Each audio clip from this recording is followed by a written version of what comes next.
உங்களுடைய இல்லத்தினுடைய உணவுகளை உண்டு நாங்கள் கொடுத்த இல்முகளை அவர்கள் கற்று உங்களிடத்திலேயே பாடங்கள் சொல்வதை போன்று சொல்லுகின்றார்களே, நீங்கள் பெற்ற பிள்ளைகள் மைக்கை பிடித்து பேசினால் உங்களுக்கு எவ்வளோ சந்தோஷமாக இருக்குமோ அதை போன்று நீங்களும் சந்தோஷம் அடைகிறீர்கள்.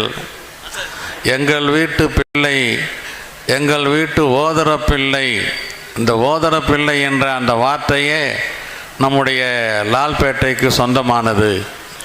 ஓதர பிள்ளை சாப்பாடு, ஓதர பிள்ளை டிஃபன், ஓதர பிள்ளைக்கு சாப்பாடுகள் வைத்து விட்டீர்களா என்று தான் நம்முடைய இல்லங்களிலே பேசப்படுகின்றன. ஆகவே இந்த ஓதர பிள்ளைகள் நம்மிடத்திலே கல்வி பயின்றவர்கள், நம்முடைய மதரசாவிலே கல்வி பயின்றவர்கள். அதில் இப்போது இரண்டாவதாக 1990ஆம் ஆண்டு நம்புதாலையில் பிறந்து மதுரையில் இப்போது வாழ்ந்து கொண்டிருக்கின்ற ஒரு வணிகர், சிறந்த வணிகர், தீனுடைய வேலையும் தொடர்ந்து இடையிடையே செய்து கொண்டிருக்கின்றேன். உங்களுக்கெல்லாம் தெரியும், ஹெவன்ஸ் பார்க் ரெஸ்டாரண்ட் மதுரையில் இருக்கிறது, சென்னையில் இருக்கிறது. அதனுடைய உரிமையாளர் மௌலவி முகமது மீரான் மன்பை இன்ஷா அல்லாஹ் உங்களிடம் உரையாற்றுவார்கள். அஸ்ஸலாமு அலைக்கும். அம்மா பின்னால் பாருங்கள், நிறைய பெண்கள் நிற்கிறாங்க. கொஞ்சம் முன்னாடி வாங்க, உட்காந்துருக்கும் கொஞ்சம் அப்படியே முன்னாடி வாங்க. பக்கத்தில் இடம் இருக்குது, அங்கேயும் போய் உட்காருங்க. நிற்க வேணாம் யாரும், உட்காந்துருக்க முன்னாடி வாங்க. கொஞ்சம் அப்படியே அசைஞ்சு கொடுத்தீங்கன்னா பின்னால் உள்ள உட்காந்துருவாங்க. சைடில் நிற்கிறாங்க, இலங்கைதான் நிற்கிறாங்க. அந்த சைடில் நிறைய என்ன இடம் இருக்குது, அங்கே போய் உட்காரலாம். போய் உட்காருங்க. வாங்க முன்னாடி வாங்கம்மா, நெருங்குங்க. அப்படியே கொஞ்சம் எல்லாம் உட்காந்துருக்க நெருங்குங்க. அப்படியே அப்படிதான் நெருங்கி வாங்க. சும்மா வெறுமானே நகர்ந்தா இடம் கிடைக்காது, கொஞ்சம் எந்திரிச்சு முன்னால் வாங்க.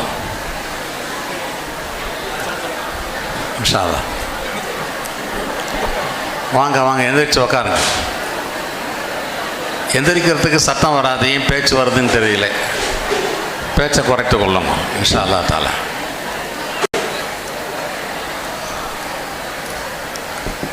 அஸ்ஸலாமு அலைக்கும் வரஹ்மத்துல்லாஹி வபரகாத்துஹு. இன்னல் ஹம்துலில்லாஹ் நஹ்மதுஹு வ நஸ்தஈனுஹு வ நஸ்தக்ஃபிருஹு ونعوذ بالله من شرور أنفسنا ومن سيئات أعمالنا من يهده الله فلا مضل له ومن يضلله فلا هادي له ونشهد أن لا إله إلا الله وحده لا شريك له ونشهد أن محمدا عبده ورسوله أما بعد. பெருமதிப்பிற்கும் மரியாதைக்கும் உரிய எங்களுடைய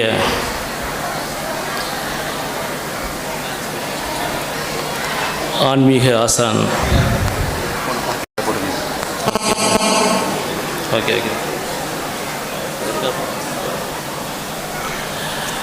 எங்களுடைய ஷேகுல் ஜாமியா அவர்களே, மேடையில் அமர்ந்திருக்கின்ற உலமா பெருமக்களே, லால்பேட்டை நகர ஜமாஅத்துல் உலமா பேரவை அமைப்பில் உள்ளவர்களே, தாய்மார்களே, சகோதரிகளே, மிகவும் அற்புதமான ஒரு நிகழ்ச்சி. தாய் வீட்டில் நுழைந்தது போன்ற ஒரு உணர்வு,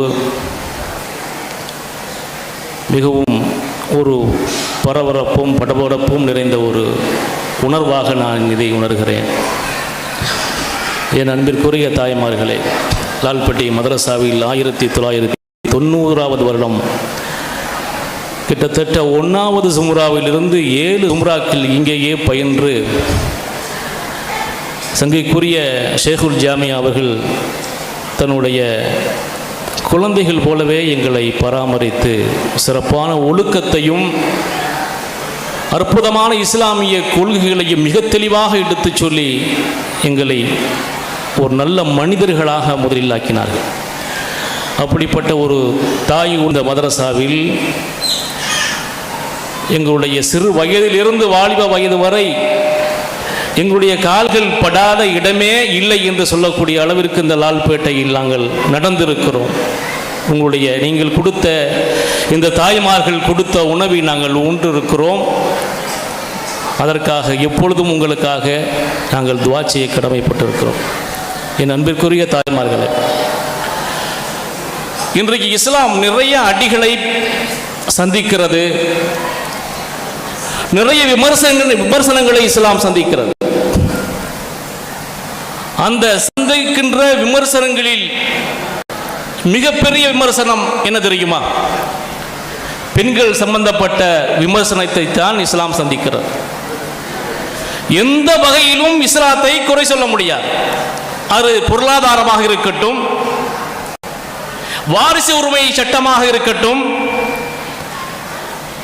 கிரிமினல் சட்டமாக இருக்கட்டும், குற்றவியல் எந்த சட்டமாக இருந்தாலும் இஸ்லாத்தை எந்த வகையிலும் குறை சொல்ல முடியாத எதிரிகள் இரண்டு விஷயத்தை மட்டும் கையில் வைத்திருக்கிறார்கள். அந்த இரண்டும் பெண்கள் சம்பந்தப்பட்ட விஷயங்கள். ஒன்று சொல்வார்கள், சிறுமியான ஆயிஷாவை முகமது ஸல்லல்லாஹு அலைஹி வஸல்லம் திருமணம் செய்து கொண்டார். இரண்டாவது குற்றச்சாட்டு, இஸ்லாம் பெண்களை அடிமையாக்கி வைத்திருக்கிறது, அவர்களை பர்தா போட்டு மூடி வீட்டில் முடக்கி வைத்திருக்கிறது. இந்த இரண்டு குற்றச்சாட்டுகள் மட்டும்தான் எதிரிகளால் இஸ்லாத்தின் மேல் சொல்லப்படுகிறது. அது உண்மையில் அது சரியானா, அது தவறு என்பதை முதலில் இஸ்லாமிய பெண்களாகிய நீங்கள் புரிந்து கொள்ள வேண்டும் என்பதற்காக சில விஷயங்களை நான் உங்களிடத்திலே சொல்வதற்கு ஆசைப்படுகிறேன். என் அன்பு சகோதரிகளே, இந்த உலகத்தில் எத்தனையோ சட்டங்கள் வந்தது. முஸ்லிம்களுக்கு, குறிப்பாக இஸ்லாமிய பெண்களுக்கு அவர்கள் அடிமைப்படுத்தப்படுகிறார்கள், அவர்களுக்கு சுதந்திரம் கொடுக்கப்பட வேண்டும் என்று கூக்குரல் இஸ்லாத்தில் இருக்கின்ற சில பெண்ணியவாதிகளாலேயே வைக்கப்படுகிறது. உண்மையில் இந்த இஸ்லாம் பெண்களுக்கு என்ன செய்திருக்கிறது தெரியுமா? 1400 ஆண்டுகளுக்கு முன்பு பெண் பிள்ளை பெற்றால் பெற்றவர்கள் ஏதோ அசிங்கத்தை பெற்றுவிட்டோம், ஒரு கேவலம் நம்மை அடைந்து விட்டது என்று என்ன செய்வது? அந்த பெண் குழந்தைகளை, இந்த பெண் குழந்தையை வைத்துக் கொள்வதா அல்லது குழி தோண்டி புதைத்து விடலாமா என்று நினைத்த காலத்தில் அல்லாஹ் ரப்புல் ஆலமீன் குர்ஆனிலே சொல்கிறான், பெண் குழந்தை பிறந்திருப்பதாக நற்செய்தி கூறப்பட்டார். உலகத்தில் பெண் குழந்தை பிறப்பதை நற்செய்தி என்று சொன்ன ஒரே மார்க்கம் இஸ்லாம் மட்டும்தான். பெண் குழந்தை பிறந்ததாக நற்செய்தி கூறப்பட்டால் லல்ல வஜுஹு முஸ்வத்தன் வஹுவ கலீம், கோபத்தால் அவனது முகம் கருத்து விடுகிறது.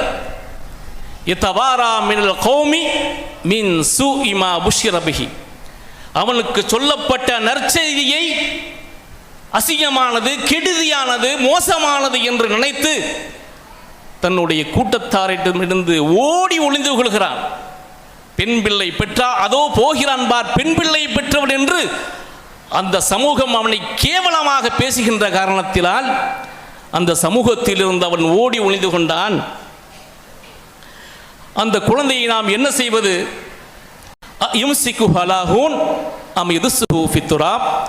இந்த குழந்தையை நாம் கேவலத்தோடு இதை நாம் சுமந்து கொள்வதா அல்லது குழி தோண்டி புதைத்து விடலாமா என்று நினைக்கிறான்.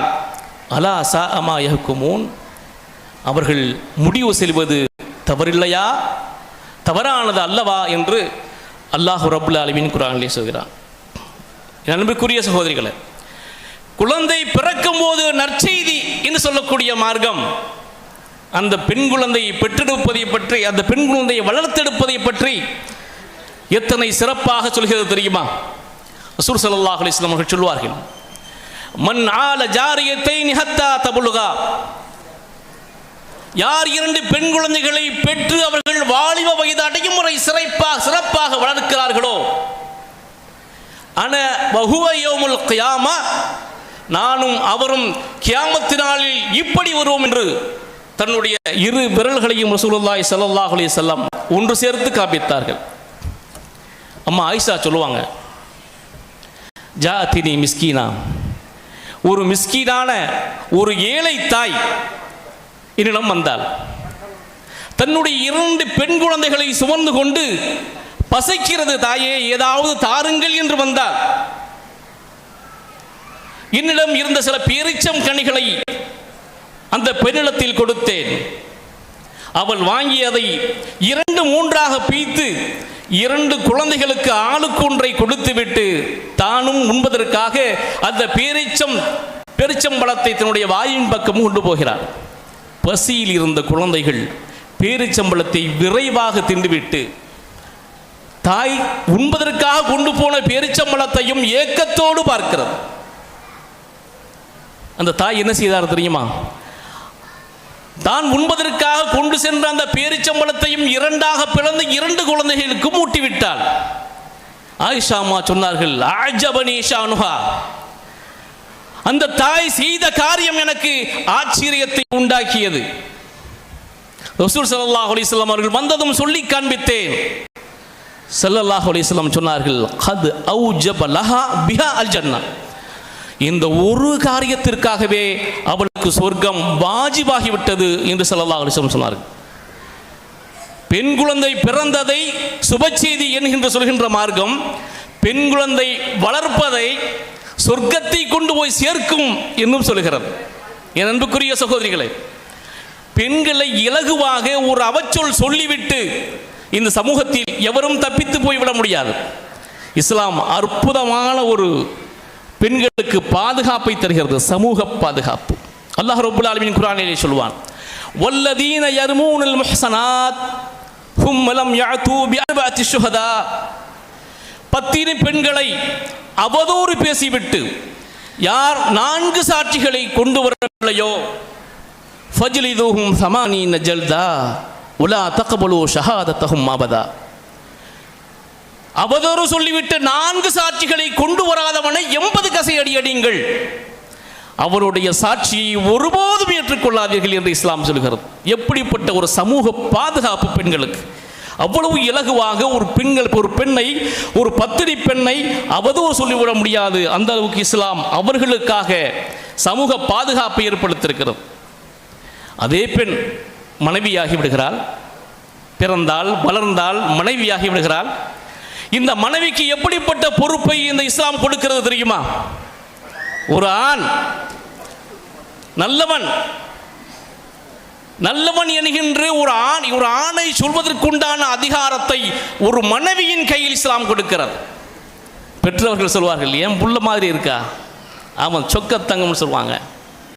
கூட பிறந்தவர்கள் சொல்வார்கள், இதெல்லாம் சபைக்கு ஏறாது, உன்னுடைய மனைவி சொல்ல வேண்டும் நீ எப்படிப்பட்டவன் என்று. ரசூலுல்லாஹி ஸல்லல்லாஹு அலைஹி வஸல்லம் சொன்னால், ஹியாருக்கும் லினிசாயிஹிம், உங்கள் மனைவியிடத்திலே எவன் சிறந்தவனோ அவன் தான் உங்களில் சிறந்தவன். ஒவ்வொரு ஆணும் மார்தட்டி வெளியில் மிக சிறந்தவனாக வெளியில் காட்டிக்கொள்வதால் அவன் சிறந்த ஆண்மகன் இல்லை. எவன் தன் மனைவியிடத்திலே சிறந்த ஆண்மகன் என்று பெயரெடுக்கிறானோ அவன்தான் சிறந்த ஆண்மகன் என்று முஹம்மது ரசூலுல்லாஹி ஸல்லல்லாஹு அலைஹி வஸல்லம் சொன்னார்கள்.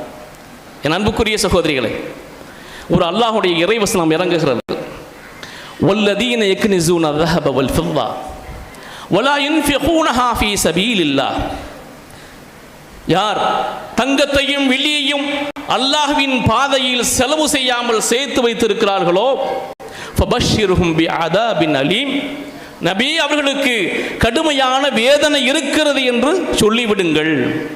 இந்த இறைவசனம் இறங்குகிறது. இந்த இறைவசனத்தை கேட்ட சஹாபாக்களுக்கு சங்கடம் ஏற்பட்டது.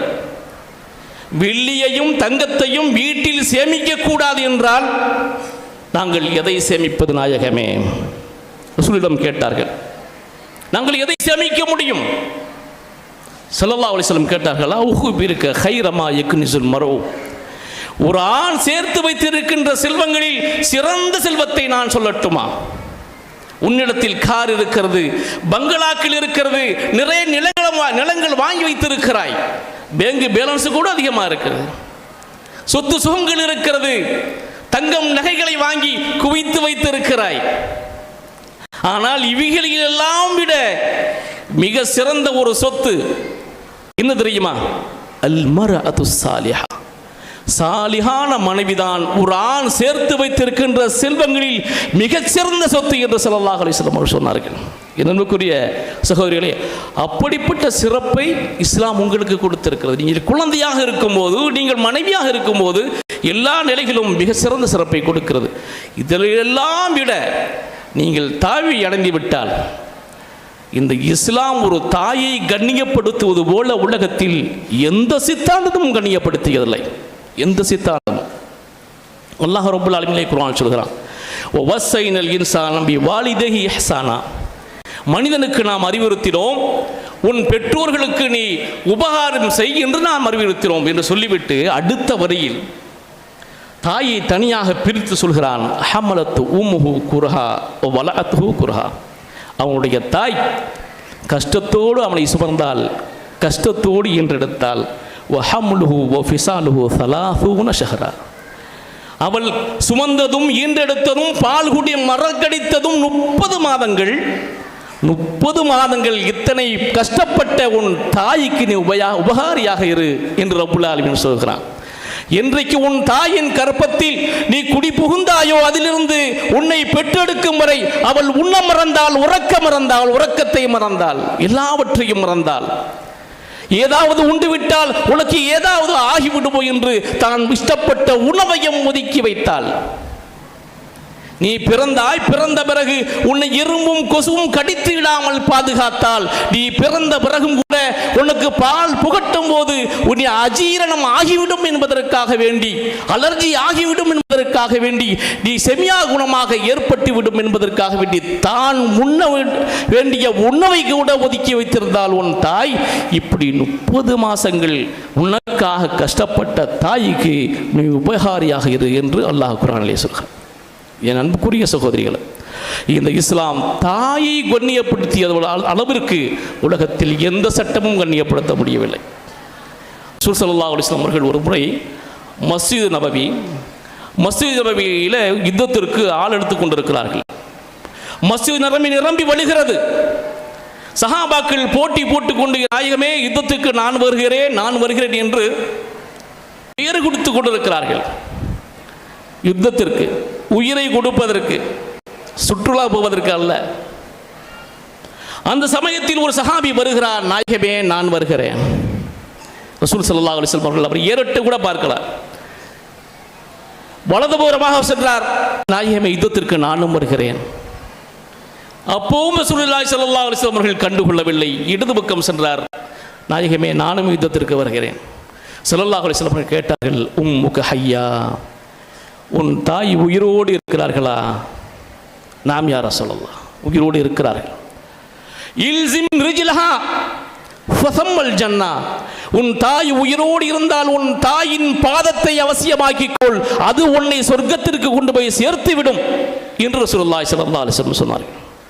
என் அன்புக்குரிய சகோதரிகளே, ஒரு மனிதன் ஜிஹாத் செய்து அல்லாஹ்வுடைய பாதையில் போய் உயிர் துறப்பதை விட ஒரு தாய்க்கு சேவை செய்வது மிகவும் அதிகம் நன்மை தரக்கூடியது, சொர்க்கத்தில் கொண்டு போய் சேர்க்கக்கூடியது என்று ஸல்லல்லாஹு அலைஹி வஸல்லம் அவர்கள் சொன்னார்கள் என்றால், இந்த தாயின் மதிப்பும் மரியாதையும் அந்தஸ்தையும் இஸ்லாம் எங்கு கொண்டு போய் வைத்திருக்கிறது என்பதை நீங்கள் புரிந்து கொள்ள வேண்டும் சகோதரிகளை. ஸல்லல்லாஹு அலைஹி வஸல்லம் சொல்லுவாங்க, ஒரு சஹாபி கேட்டான், யார சொல்லலாம், எனக்கு நெருங்கிய ஒரு நண்பர் வேணும், நான் யாரை நண்பராக எடுத்துக்கொள்வது? ஸல்லல்லாஹு அலைஹி வஸல்லம் சொன்னார்கள், மன் நஹக்கு பி அஸ்பி ஹுஸ்னி ஸஹாபதி கால உம்முக், உன் தாய்தான் உனக்கு நண்பனாக இருப்பதற்கு மிகவும் தகுதி வாய்ந்தவர்கள் என்று ஸல்லல்லாஹு அலைஹி வஸல்லம் அவர்கள் சொன்னார்கள். எல்லா வகையான சலுகையும் இஸ்லாத்திலே பெண்களுக்கு உண்டு. எந்த சட்டமும் கொண்டு வர முடியாது, சித்தாந்தமும் சாதித்து காட்ட முடியாத விஷயத்தை எல்லாம் இஸ்லாம் சொல்லி காட்டுகிறது. சொத்தில் பங்கு கொடுத்தது, மாத நாட்களில் நீங்கள் தொழக்கூட வேண்டாம் என்று உங்களுக்கு சலுகை கொடுத்தது, ஜமாத்தோடு தொழ வேண்டாம் என்று சொன்னது, ஜும்மா தொழுகை கடமை இல்லை என்று சொன்னது, உங்களுக்கு மஹ்ரம் இல்லை என்றால் நீங்கள் ஹஜ்ஜுக்கு கூட போக வேண்டாம் என்று சொன்னது இஸ்லாம். எப்படிப்பட்ட தொழுகை? யுத்தத்திலும் கூட தொழுகையை விடுவதற்கு அனுமதி அளிக்காத இஸ்லாம் பெண்களுடைய மாத நாட்களில் தொழுகை வேண்டாம் என்று சொன்னது. ஜமாத்தை கட்டாயமாக்கிய, ஆண்களுக்கு கட்டாயமாக்கிய இஸ்லாம் பெண்களுக்கு ஜமாத் தொழுகை தேவையில்லை என்று சொன்னது. 5வது கடமையான ஹஜ்ஜை செய்தே ஆக வேண்டும், வசதி இருந்தும் நீ ஹஜ் செய்யவில்லை என்றால் நரகத்திற்குத்தான் போவாய் என்று எச்சரித்த இஸ்லாம் மஹ்ரம் இல்லை என்றால் நீங்கள் ஹஜ்ஜி கூட செய்ய வேண்டாம் என்று சொன்னது. இத்தனை சலுகைகளையும் வாரி வழங்கிய இந்த இஸ்லாம், என் அன்பு பெரு சகோதரிகளே, தன்னுடைய வாழ்க்கையில் ரசூலுல்லாஹி ஸல்லல்லாஹு அலைஹி வஸல்லம் அவர்கள் எவ்வளோ உபதேசங்கள் செய்தார்கள். எத்தனையோ உபதேசங்கள், லட்சக்கணக்கான உபதேசங்கள் செய்திருக்கிறார்கள். வாழ்க்கையில் கடைசியாக சில உபதேசங்கள் செய்தார்கள். அது என்ன தெரியுமா? அல்லாஹு அல்லாஹ் ஃபிஸ்ஸலா, தொழுகையை விட்டு விடாதீர்கள், தொழுகையை பேணி பாதிக்காருங்கள். இத்தகுல்லாஹ ஃபின்னிஸா, பெண்கள் விஷயத்தில், உங்கள் மனைவி விஷயத்தில் அல்லாஹ்வை பயந்து கொள்ளுங்கள், என் மீது சலாம் சொல்லிக்கொண்டே இருங்கள். இந்த 3 விஷயங்கள் மட்டும்தான் ரசூலுல்லாஹி ஸல்லல்லாஹு அலைஹி வஸல்லம் அவர்கள் மரண தருவாயில் மக்களுக்கு செய்த வசியத் என்று ஹதீஸிலே பார்க்கிறோம். அன்புக்குரியவர்களே, சகோதரிகளே, இஸ்லாம் பெண்களை அடிமைப்படுத்தியோ அல்லது கோழைத்தனமாக வைக்கவில்லை. அப்படி சொல்பவர்கள் அஸ்மா ரலியல்லாஹுடைய சரித்திரத்தை அறியாதவர்கள், உம்மு அம்மாராவுடைய சரித்திரத்தை அறியாதவர்கள். எத்தனையோ சஹாபிய பெண்மணிகள் மிகப்பெரிய வீராங்கனையாக திகழ்ந்திருக்கிறார்கள். எனக்கு முன்பு பேசிய ஒரு நண்பர் கூட, மௌலவி நண்பர் கூட அவர்கள் சொன்னார்கள், அஸ்மா ரலியல்லாஹு அன்ஹா அவர்கள் அபூபக்கர் சித்திக்கின் மூத்த மகள், 100 வயது கடந்து 100 வயது வரை ஆண்டு வாழ்ந்து பல கலீஃபா, எல்லா கலீஃபாக்களையும் கண்டவர்கள். அவர்களுடைய மகன்தான் அப்துல்லாஹ் இப்னு ஜுபைர், அவருடைய கணவர் அப்துல்லாஹ் இப்னு ஜுபைர், ஜுபைர் இப்னு அவ்வாமுடைய மகன்தான் அப்துல்லா. இந்த அப்துல்லா உம்மையாக்களுடைய கலீஃபாவுடைய பைஅத் செய்யாத காரணத்தினால் அவர் தூக்கிலிடப்படுகிறார்கள். தன் மகன் தூக்கிலிடப்பட்ட விஷயத்தை கேள்விப்பட்டதும் அஸ்மா ஓடி வருகிறார். கண்ணு தெரியாத ஒரு மூதாட்டி, 100 வயதை கடந்து விட்டவர்கள். ஹஜ்ஜாஜ் இப்னு யூசுப் அஸ்மா வந்ததை கேள்விப்பட்டதும் ஹஜ்ஜாஜ் இப்னு யூசுப் ஸ்பாட்டுக்கு வர்றார். ஹஜ்ஜாஜ் இப்னு யூசுப் கேட்டார், அஸ்மா, உமையாக்கள் உன் மகனுக்கு எத்தனையோ உபதேசம் செய்தார்கள், ஆனால் உங்களுடைய மகன் கேட்கவில்லை, இந்த நிலைமையில் உன் மகன் பார்த்தீர்களா? அஸ்மா ரலியல்லாஹு கேட்டார்கள், ஹஜ்ஜாஜே, என் மகனுடைய இந்த உலக வாழ்க்கையை நீ அளித்தாய், அல்லாஹ் உன்னுடைய மறுமை வாழ்க்கையை அளித்து விட்டான். ஹஜ்ஜாஜ் இப்னு யூசுப் மகன் மிகப்பெரிய கொடுங்கோலன், அவனுக்கு முன் நின்று பேசுவதற்கு எல்லோரும் பயப்படுவார்கள். அந்த சூழ்நிலையில் அஸ்மா ரலியல்லாஹு சொன்னார்கள், சமீஅத்து ரசூலுல்லாஹி ஸல்லல்லாஹு அலைஹி வஸல்லம் யகூல், ரசூல் ஸல்லல்லாஹு அலைஹி வஸல்லம் அவர்கள் சொல்ல கேட்டு இருக்கிறேன், இக்ருஜ் மின் சகீப் கத்தாபு முபீர், சகீப் கோத்திரத்திலிருந்து பொய்யனும் ஒரு கொடுங்கோலனும் வருவான் என்று ஸல்லல்லாஹு அலைஹி வஸல்லம் அவர்கள் சொல்ல கேட்டிருக்கிறேன். ஃபஅம்மல் கத்தாபு ஃபராயினா, பொய்யனை பார்த்து விட்டேன், ஃபஅன்தல் முபீர், ரசூல் செய்த சொன்ன கொடுங்கோலன் நீதான் என்று அவருடைய முகத்திற்கு நேராக விரல் நீட்டி பேசியவர்கள் அஸ்மா ரலியல்லாஹு அன்ஹா அவர்கள். ஹஜ்ஜாஜ் சொன்னான், வயது முதிர்ந்து விட்டது, இருவாருடைய அஸ்மாவிற்கு பைத்தியம் பிடித்து விட்டது என்று ஹஜ்ஜாஜ் திருப்பி பதில் சொன்னான். அஸ்மா சொன்னார்கள், தெரியுமா ஹஜ்ஜாஜே, நீ என்னை கேவலப்படுத்தவில்லை, இந்த தாத்துடி தாக்கன் என்பது என் ஹபீப் முஹம்மது ரசூலுல்லாஹி ஸல்லல்லாஹு அலைஹி வஸல்லம் அவர்கள் எனக்கு வைத்த பெயர், அந்த பெயரை நீ கேவலப்படுத்துகிறாய். ரசூல் ஸல்லல்லாஹு அலைஹி வஸல்லம் ஹிஜ்ரத்துக்கு வந்தபோது அவர்களுக்கு சமைக்கின்ற பொறுப்பை அஸ்மா தான் ஏற்றிருந்தார்கள். குகைக்கு உணவை கொண்டு வந்திருந்த போது தண்ணீர் துருத்திக்கு கட்டுவதற்கு கயிறில் என்ற காரணத்தினால் தன் இடுப்பில் கட்டியிருந்த வாரை 2ஆக கிழித்து தண்ணீர் துருத்தியை கட்டிய காரணத்தால் ரசூலுல்லாஹி ஸல்லல்லாஹு அலைஹி வஸல்லம் சிரித்துக் கொண்டே சொன்னார்கள், அஸ்மா, நீ தாத்து நிதாக்கைன், இந்த வாருக்கு பதிலாக அல்லாஹ் சொர்க்கத்தில் உனக்கு 2 வார்கள் தருவான் என்று ரசூல் சொன்ன பெயரை நீ கேவலப்படுத்துகிறாய் என்று அஸ்மா ரலியல்லாஹு அவர்கள் ஹஜ்ஜாஜுக்கு முன் அவ்வளவு வீரமாக பேசியவர்கள். உம்மு அம்மாரா ரலியல்லாஹு அன்ஹா, ரசூல் ஸல்லல்லாஹு அலைஹி வஸல்லம் உஹது யுத்தத்திலே கடுமையாக பாதிப்பு, எதிரிகள் சுற்றி வளைத்து விட்டார்கள். தூரத்திலிருந்து பார்க்கிறார் உம்மு அம்மாரா, ஓடி போகிறார்கள். அவர்களும் அவருடைய கணவரும் அவருடைய மகனும் ரசூலுக்கு அரணாக நின்று, ரசூலுக்கு இடதுபுறமும் வலதுபுறமும் முன்பும் பின்பும் நின்று ரசூலை ஸல்லல்லாஹு அலைஹி வஸல்லம் அவர்கள் காத்து நின்றவர் உம்மு அம்மாரா ரலியல்லாஹு அன்ஹா. யுத்தம் முடிந்தது. ரசூல் ஸல்லல்லாஹு அலைஹி வஸல்லம் மகிழ்ச்சியில் துஆ செய்தார்கள், அல்லாஹும்ம பாரிக் லி அஹ்லி உம்மு அம்மாரா, யா அல்லாஹ், உம்மு அம்மாராவுடைய குடும்பத்திற்கு நீ பரக்கத் செய் என்று துஆ செய்த போது உம்மு அம்மாரா எப்படி அந்த சந்தர்ப்பத்தை உபயோகப்படுத்தினார்கள் தெரியுமா? பக்கத்தில் என்று சொன்னார்கள், யா ரசூலல்லாஹ், உங்களோடு சொர்க்கத்தில் இருப்பதற்கு நீங்கள் துஆ செய்யுங்கள், முராஃபிகத்துக ஃபில் ஜன்னah, அல்லாஹும்ம ஜஅல் அஹ்ல உம்மு அம்மாரா முராஃபகதி ஃபில் ஜன்னா. யா அல்லாஹ், உம்மு அம்மாராவுடைய குடும்பத்தை என்னுடைய சொர்க்கத்தில் என்னோடு ஆக்கு என்று ஸல்லல்லாஹு அலைஹி வஸல்லம் துஆச்சார். இப்படிப்பட்ட வீர மங்கைகளை உருவாக்கிய சட்டம் இஸ்லாமிய சட்டம். கோழைகளை ஒருபோதும் உருவாக்கியதில்லை. பெண்களை அடக்கி ஆளவில்லை, ஒடுக்கி வைக்கவில்லை. அதற்கு சில காரணங்கள் இருக்கிறது. எதை மூட வேண்டுமோ அதை மூடச் சொல்கிறது. அது பெண்களுக்கும் உண்டு, ஆண்களுக்கும் உண்டு. ஆனால் சில வக்கிரம் பிடித்தவர்கள் இஸ்லாத்தை குறை சொல்ல வேண்டும் என்கின்ற ஒரே காரணத்திற்காக எந்த குறையும் சொல்ல முடியாதவர்கள் இதை ஒன்றை எடுத்து மட்டுமே காலம் முழுவதும் கூவிக்கொண்டிருக்கிறார்கள். இஸ்லாம் உங்களுக்கு கிடைத்த அற்புதமான நியமத், இஸ்லாம் உங்களுக்கு கிடைத்த அற்புதமான அன்பளிப்பு. என் அன்பு சகோதரிகளே, இஸ்லாம் உங்களுக்கு கிடைத்த நன்மதிப்பு, நன்மரியாதை, கண்ணியம் எல்லாமும் இஸ்லாம் தான். அல்லாஹ் ரப்புல் ஆலமீன் மிகச்சிறந்த ஒழுக்கமான வீர மங்கைகளாக, ஒழுக்கமான சந்ததிகளாக இங்கு கூடிருக்கின்ற தாய்மார்களை, லால்பேட்டை தாய்மார்களையும் சகோதரியும் ஆக்குவானாக. வாஹிதன் அல்ஹம்துலில்லாஹி ரப்பில் ஆலமீன். அஸ்ஸலாமு அலைக்கும் வரஹ்மத்துல்லாஹி.